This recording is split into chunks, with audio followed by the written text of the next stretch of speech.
siis on kaunite kõrgete preemia, eripreemia Maarja-Liis Nurjak.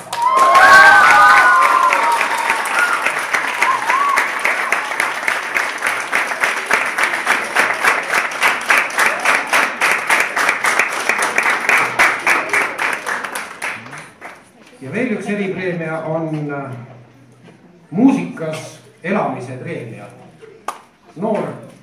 Noor neiu, kes minu meelest või paljude meist meelest elab muusikas.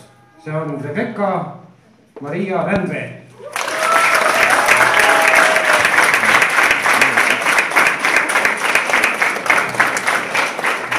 Esimesest taktist kuni viimaseni.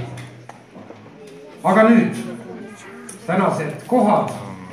Meil on kaks kolmandat kohta ja ühe nendest saab Gerda Johanna Nurmaja.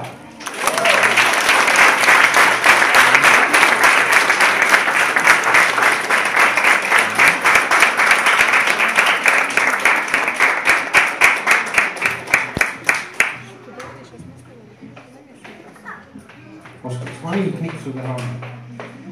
Ja teine suurepärase esituse eest ja võiks öelda, et erakordselt ilusa eesti keele ja erakordselt rütmika eesti keele eest Diana Adojaan.